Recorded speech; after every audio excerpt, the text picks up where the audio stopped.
Bonjour à tous et bienvenue sur Lycée Altitude. La radio des lycéens. On se retrouve aujourd'hui pour notre toute première émission sur notre toute nouvelle web radio.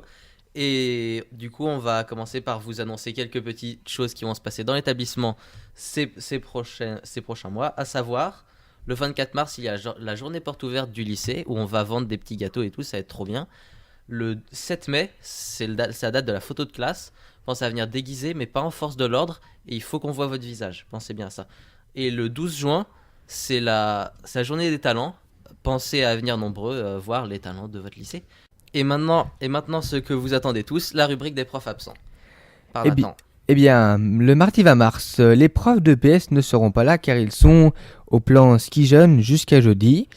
Mercredi 21 mars, manque de peau, vous aurez cours toute la matinée car aucun prof n'est prévu absent.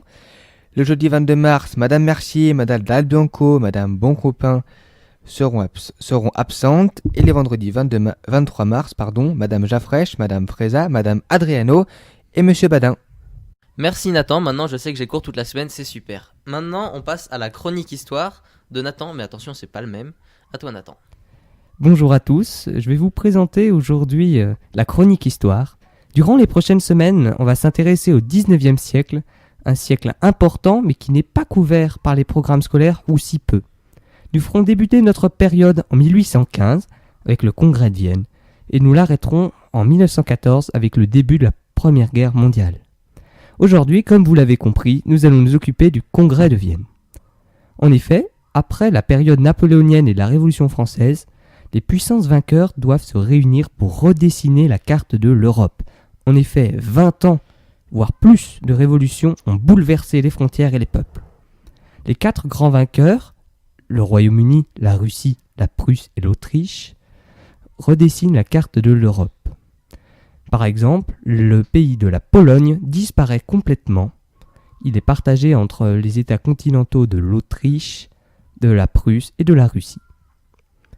C'est la naissance aussi d'un concert européen, c'est-à-dire un ensemble de nations qui vont discuter ensemble pour conserver la paix. C'est le début des négociations par le dialogue. On va aussi assister à la naissance d'une alliance des 3 principales puissances contre les révoltes pour éviter un retour à la révolution. On a aussi la création du principe de légitimité dynastique qui va s'opposer au droit des peuples à disposer d'eux-mêmes. Ainsi, les souverains vont légitimer leur domination sur les populations, empêchant ainsi toute réforme. On a donc une volonté très claire d'effacer la révolution et ses acquis. Mais nous verrons la prochaine fois que malgré tout, les peuples vont continuer de se soulever. Merci Nathan, c'était super. On passe désormais à la chronique des sciences présentée par Antoine. Cette chronique est une introduction à la série La science et son histoire. Les premières questions qu'on pourrait se poser quand on entend parler d'histoire des sciences ont de fortes chances d'être C'est quoi ? Ça sert à quoi ? Merci Nathan d'avoir fait entendre les interrogations des auditeurs. L'histoire des sciences, aussi appelée épistémologie, s'occupe de regrouper tous les événements scientifiques ainsi que toutes les inventions et découvertes que l'homme a faites, ce qui fait en effet beaucoup de choses. Elle sert à rendre aussi à Pythagore ce qui est à Pythagore, de ne pas oublier ceux qui ont trouvé cette découverte, ni ce qu'ils ont trouvé, car ce serait beaucoup plus dur d'avancer sans ce que les autres ont montré auparavant. Aujourd'hui, je vais parler du zéro. Contrairement aux autres nombres, 0 a été inventé assez tard car l'idée de quelque chose qui représente l'absence de quelque chose avait beaucoup de mal à passer. Par exemple, les Babyloniens savaient faire la différence entre 39 et 309, il y a un 0 au milieu, mais quand ils écrivaient 309, ils l'écrivaient 3 espace 9 et pas 3, 0, 9. Ce sont les Arabes qui ont pensé en premier, aux alentours du 8e siècle. Ils ont inventé une autre manière de compter avec de nouveaux signes appelés chiffres arabes incluant un 0 dedans. Ce sont ceux-là que nous utilisons encore aujourd'hui. Merci Antoine. Il est maintenant temps de passer à la chronique politique de Nathan.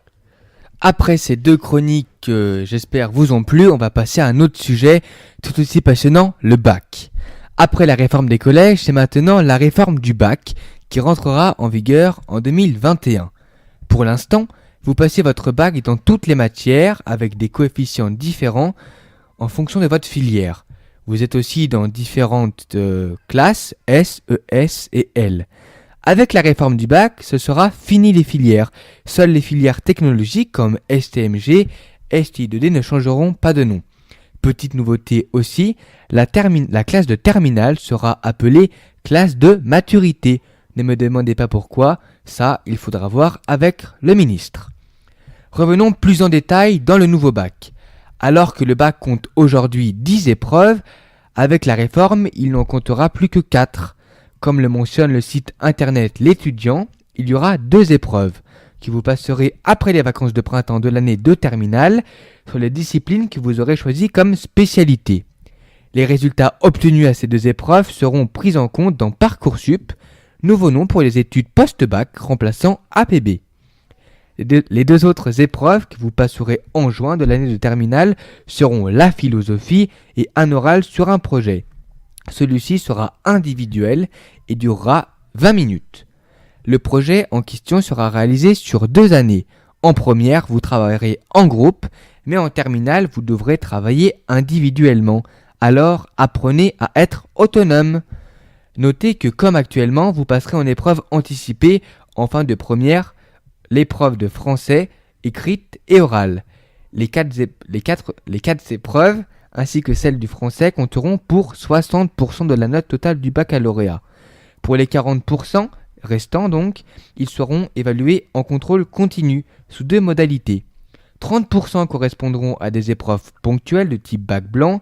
Il y aura 3 sessions d'épreuves ponctuelles qui porteront sur toutes les matières que vous suivrez, en janvier et en avril de l'année de première, puis en décembre de l'année de terminale.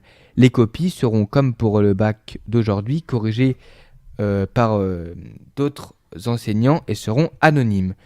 10% résulteront des notes de vos bulletins scolaires de première et de terminale. Ne le négligez pas. Voilà, vous en savez un peu plus sur cette réforme. Je ne me suis pas intéressé aux spécialités que vous devez choisir car cela reste encore flou. Ce qui est sûr, c'est que si vous êtes en seconde cette année, vous passerez encore le bac, sésame presque, on va dire, inutile aujourd'hui, mais qui est plus un titre honorifique. Rassurez-vous, les mentions existeront encore, de même que des euros de rattrapage, mais si on peut avoir son bac du premier coup, c'est toujours mieux. Merci Nathan, maintenant on passe à l'explication d'une formule de physique qui peuvent parfois être un peu complètement tordues par Nathan. Et aujourd'hui, nous allons voir une loi d'Einstein, sans doute la plus connue. E égale mc au carré. On l'appelle la formule de la relativité générale. Elle est le lien entre l'énergie et la masse. Elle permet donc de calculer par exemple quelle quantité d'énergie est libérée par la désintégration d'une masse, permettant donc de calculer des énergies concernant la fusion nucléaire par exemple. Merci Nathan, il est à présent temps d'introduire le problème de maths et sa réponse la semaine d'après. Vous n'avez bien entendu aucune obligation de le faire, mais ça vous permettra, je l'espère, de voir les maths un peu différemment qu'à l'école, ce qui selon moi est une bonne chose. Celui de cette semaine est le suivant. Quel est le plus petit nombre triangulaire, donc qui est la somme de tous les entiers jusqu'à un certain point, par exemple 10 est triangulaire, parce que 1 plus 2 plus 3 plus 4, ça fait 10. Et ce nombre doit aussi être différent de 1 et 6, et il est aussi une factorielle, c'est-à-dire un nombre qui est le produit de tous les nombres jusqu'à un certain point. 24 par exemple est une factorielle, parce que 1 x 2 x 3 x 4 c'est égal à 24. L'idée c'est de trouver ce nombre. Bonne chance.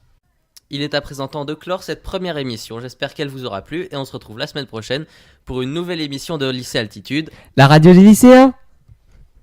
A plus.